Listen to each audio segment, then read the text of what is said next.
G'day there guys, it's Aussie Man Markee here and welcome back to another episode of r/EntitledPeople. Now if you enjoyed today's content, I want you to sit back, relax, chuck a prawn on the barbie and tell me what you think of it down below in the comments.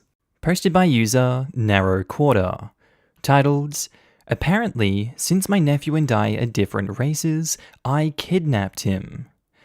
Okay, so I'm still ticked about this. Like, I want to go and find this lady and throw a bat at her head. So a bit of backstory. I'm a mixed 18-year-old female. I'm also one of 6 kids, and my older sister is 10 years older than me. She had my nephew about 3 years ago, and I absolutely adore him. But you can't tell that we're related. My older sister has a different father to me and the rest of our siblings, and you can definitely tell. She's pale, has blonde hair, blue eyes, and my nephew is the exact same, and he's the cutest little boy ever. So my sister had to work and couldn't get anyone else to watch him, so I offered like the good sister and aunt I am. I've watched him by myself plenty of times before, and I had nothing better to do. It was a nice day, and I live close to the park, so I thought it'd be a great idea to take him and let him run around and wear himself out a bit before he had to nap. So I grabbed everything I needed, put him in the stroller, and we were off. My parents also knew where we were going just in case there was a problem, and there definitely was. We got to the park about 10 minutes later, and Nephew was so excited. He was doing that little kid babbling, and it was adorable. I unstrapped him, and he ran off.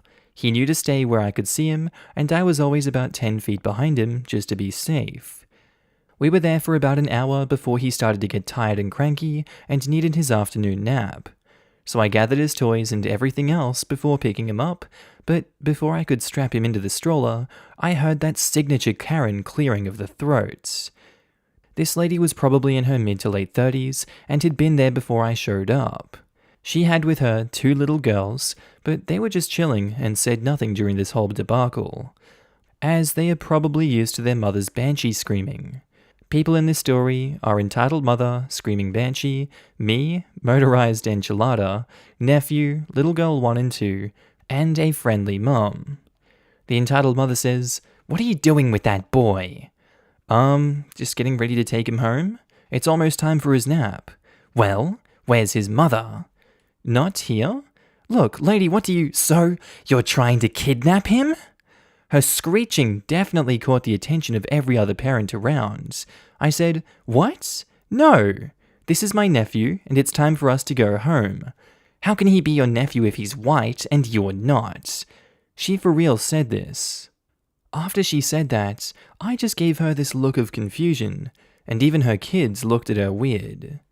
I say, "Are you always this stupid, or are you having a bad day?" I probably shouldn't have said that, but she was peeing me off. Now, if she wasn't mad before, now she was. She says, "What did you just say to me? Not only are you trying to kidnap this child, but also you are insulting me." She held out her arms. "Now give me the child." "What? No, look, lady, I don't know who you are, and I'm definitely not giving you my nephew. And just because we don't have the same skin tone doesn't mean we aren't related." Before she could say anything back, one of the regular park mums came up to us and says, "Opie, what's going on?" Entitled Mother says, "Oh, thank God you're here. She was trying to kidnap this poor child." "What do you mean, Entitled Mother? This is OP's nephew. I see them and OP's sister here all the time." "But how can that be her nephew? She's obviously black and he's white. How could they possibly be related?" This again sparked a tired and confused look on mine and the other mother's face. She says, "Opie, why don't you just head home? Nephew is obviously tired, and you look like you could also use a nap." I said, "Thanks, FM. Say hello to your daughter for me." "Okay, and say hello to your mum." I went home seething. You only think these sort of people are on bad reality TV shows or Reddit. But nope, I was wrong. I told my sister about this, and she too wants to hit this lady with a bat. Mum is just relieved that FM showed up when she did, cause I would have fought that lady then and there. Someone needs to tell that nasty Karen that people also adopt children who don't share a similar skin color. A step-cousin of mine adopted a large sibling set who are all African-American and she's white. Another cousin of mine is white and had biracial children. Nasty Karen needs to get the hell out of 1950 and come to the present, because keeping a stance like that is just going to end up in her going to jail for a laundry list of offenses. Posted by user Lost City Billy, titled, "My step-grandparents try to take my newborn daughter." This is a story I've kept to myself and close family. This happened over 19 years ago, and I still cannot believe they thought it was okay. At the time of this incident, my husband and I had been married for just over 2 years. I was 25 at the time. I never had a good relationship with my step-grandparents because I was not their blood relation, so they didn't really think of me as a real person. My mother had divorced my father and then married his best friend and had a child with him. I was 11 when my youngest sister was born. So you understand that these people have known me for 15 years at this time. I did not have anything to do with my step-grandparents since I turned 18, which, don't get me wrong, was not a malicious thing. I just worked a lot and went to school. When I was 22, my husband and I got married. We kind of eloped, and I had planned a big wedding, but everything fell through at the last minute. So we got married on the date that I picked and had a honeymoon at the same time. Only my husband's family could afford to go with us. Fast forward a few years, and I gave birth to my very first child, a beautiful, blonde-haired, blue-eyed little girl. My daughter was probably about a week, maybe 2 weeks old at the time, and I got a call from my step-grandparents asking me about my new baby. So I thought it was just a jovial call to ask me how things are going and to see how the baby is. Their first great-grandbaby girl. If they had accepted me as a grandchild, but I digress. They then started asking me what she looked like. So I told them, and they thought that was wonderful. They then asked me what her name was. She had a gender-neutral name, but of course they did not like that, and kept insisting that it needed to be changed. I told them that that was the name I gave her because I liked it. They then started to go on to talk about how I was going to send my daughter on a plane to visit them. I was a bit taken aback to say the least. I kindly informed them that no, I am not going to put a newborn on a plane to go visit grandparents. They told me that they will have someone to come pick her up at the airport, and all I had to do was sign the papers. I asked, "What papers are you talking about?" They told me they needed custody papers because they needed to take her to the doctor when she arrived. I informed them that she has been seen by doctors already and has all her vaccines already. Now, I haven't spoken to them for more than 4 years, and they're asking me to go to the airport and sign custody papers and put my daughter on a plane with a stranger. I kindly informed them that I was doing no such thing, that my daughter needs to be with her mother because I breastfeed her, because it's what's best for her. They told me that I needed to stop and I needed to put her on a bottle so that she would be ready for the trip. I had to tell them no. My daughter is not getting on a plane to go visit relatives in another state without her mother. They told me that I needed to just sign the papers and send her with the stranger. They even said that I could have children later, that I was young and I could have children when I got married. I informed them that I am married and that my husband and I are not putting our child on a plane to go see relatives in another state when she is less than 2 weeks old. The conversation started to really go south. She started yelling at me how I was ruining it for her daughter, that her daughter would take care of the baby better than a child's. Your aunt can't have children, and you are taking this away from her. That I was stealing her only chance to have a baby. That I am selfish, self-centered, egotistical, arrogant, and rude. That I could have a child when I'm ready to be able to take care of thus said child. That I was too young and needed to grow up, stop lying and wait till I'm married to have a baby. That this was for the best for everybody. That I'm going back on my word. They then informed me that they were recording the call and a lawyer would be looking into it. That I somehow had agreed to letting them take my baby, and I am now reneging on that. Mind you, I have not spoken to these people in probably more than 4 years. What they are talking about, I have no idea. My step-grandmother then informed me that I was disgusting for breastfeeding my child, and that I needed to just give her a bottle like a normal person, that I needed to just bring the baby to the airport and sign the custody papers, that I was denying my baby's doctor's visits because I was supposedly so poor and couldn't afford it. My husband had insurance through his work, and where they got this information I have no idea. She then decided that it was okay that I could pump and just send her my milk, and they would pay me for it since I needed money because I was so poor. If that was the reason I wouldn't send them my baby, they would at least pay me for that. However, somehow I owed them my baby because 1. The baby is a blonde-haired, blue-eyed girl. 2. It's just what your aunt wanted her entire life. 3. You are a child and cannot raise a child. And 4. Somehow I told them I would give them my baby. No way in hell, and now I'm lying so I can have money. WTF. I ended up telling them exactly how I feel about them. I told them I was not going to put my baby that I had with my husband on a plane to visit step-grandparents and a step-aunt that never really considered me as family. The fact that my step-aunt straight up hates me and has made it very well known that she does.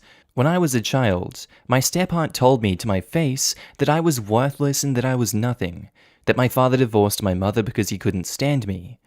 I actually know for a fact that my mother divorced my father. I witnessed the abuse that my mother took from my father. She divorced him because of this. I also told my step-grandparents that I was never going to let her see my daughter because my step-aunt was so cruel to me when all I ever wanted was to be friends with her. All I ever wanted was grandparents that loved and cared about me, but they all made that very obvious they never would. And I refused to subject my family to any more of this abuse. They started calling me all kinds of names, saying how they were going to sue me and that they were going to get custody of my child, whether I liked it or not. That I was somehow an unfit single mother living in a godly lifestyle. I had informed her just because she did not see me with her own eyes getting married does not mean that I am not married. That things happen every day without your eyes being upon them. That she was delusional for thinking that you can just take my baby without me having any say-so. I told them to never call me again. This whole event was so emotional to me that for many years I worried that someone would come and try to take my daughter from me. I became very protective of her. I would never let anyone babysit her. I now know that these are just crazy people trying to get what they wanted, but how in the world they think they're going to take her from me is beyond me. By the way, don't worry, I do not have any contact with these crazy people. No lawyer or anything ever came of all these threats. I just wanted to write this story and get it off my chest. I wanted to hear from others that I was actually justified in being the way that I am.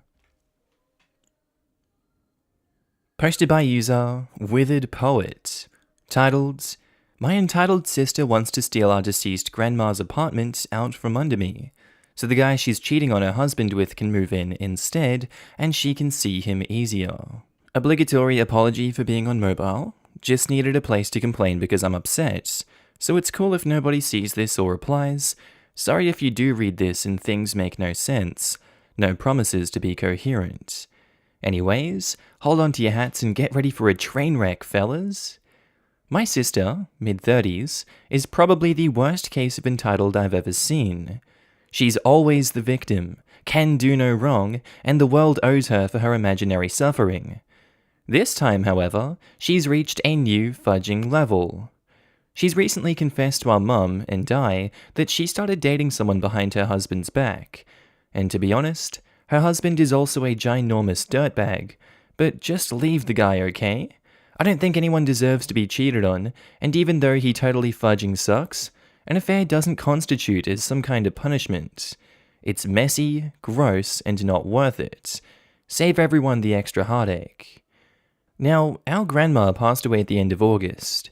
It hasn't even been a month since she passed, and since she was terminally ill, we did have time to discuss some things and make arrangements for others. She lived in an apartment that's attached to our mum's house, and we had talked about me moving into it after Grandma passed, and everyone thought it was a good idea because my grandma had things like no-slip railings, kitchen tools, gadgets for arthritic hands, etc. And I am also disabled and could benefit from the same equipment. I come to find out that my dip-crap sister thinks it'd be a cool idea to have her marital affair move into our mum's property instead, so she can use our mum as some kind of cover for her affair, and I am absolutely repulsed and livid. We were all just starting to let my sister come around again, because after Grandma passed, she seemed like it had really affected her, and she was really turning over a new leaf. But it's all because she wants her boyfriend to move in. I don't think anyone is going to fly with the idea. I just can't believe that she even thought this would be a viable option, and something that she could even suggest to us. Why does she just assume that we'll help her cheat on her husband? I want no part of it. I will not be an accomplice. Also, her justification for suggesting he move in is because OP doesn't seem to be in much of a rush to get up there. Like, yeah, I found our grandma deceased less than a month ago. Sorry I haven't been in a hurry to erase Grandma from her home. Sorry I haven't been sorting through all of her belongings and getting them ready to be rehomed or donated. I wish I could keep every trace of her, and the fact that I have to get rid of anything at all hurts. And I'm sorry. I'm sorry I haven't done it yet, but maybe try to have a little fudging empathy. I've decided that I'm kicking my sister out of my life again. Each time I think she's capable of changing, she shows that she's still the same horrible, selfish person, and I'm done falling for the charade. Have fun with the inevitable divorce proceedings. Good luck explaining all this bullcrap to your kids too. Posted by user The Qualm Peddler. Titled, Anti-Masker tries grabbing mask and gets punched in the face. This is relatively short, but whilst it's still fresh in my mind, I'm posting it. For a bit of backstory, I live in a relatively large town in the north of England, and we currently have local restrictions due to the pandemic, so I'm only doing shopping, working, and going out if it's absolutely necessary, and spending the rest of my time at home where it's safe. Anyway, on to the story. Whilst I was working yesterday, my friend went shopping. Now, I don't normally wear my mask when I'm walking through town. I do put it on when I go shopping, or when I'm at work, as I work in retail and the British government have made it mandatory for us to wear them at all times, but my friend wears his mask whenever possible, even when walking through town, and he told me this story yesterday as I got home from work. My town was relatively busy yesterday. It has been for the last few weeks, but it was even worse yesterday because of a local football derby, in which my town's team won, so the pubs were packed out. So my friend put his mask on when he went shopping to be on the safe side.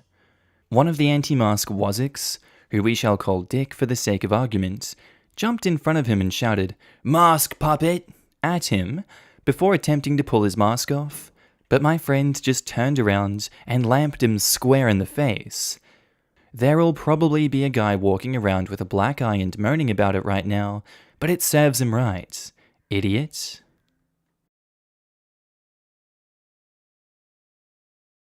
Okay, and I think that's where we're going to end today's episode, guys. As always, I do hope you enjoyed it, and maybe even learned something from these stories. Just want to say a quick shout out to my Patreon subscribers and my channel members. You guys should be on the screen right now. If you do see yourself, I want you to give yourself a little pat on the back for being amazing and supporting me on this channel, this little journey we're going on the YouTubes. I really appreciate it, and you guys enable me to do all this amazing work. So if you do see yourself, I love your face and I'm happy to see you. Also guys, if you want to pitch in your own support, you don't have to, but channel links are down in the description below to support the Patreon, the channel membership, whatever you want to do. It's kind of like tipping me if you feel like I'm doing a good job on this channel. I will be opening up avenues for content on those in the future. Just right now I'm kind of bogged down and stuck in Ireland, but you know, it is what it is. Anyway guys, with that said, I do hope you have a wonderful day today. Whatever you're up to, I'd love to know down in the comments below.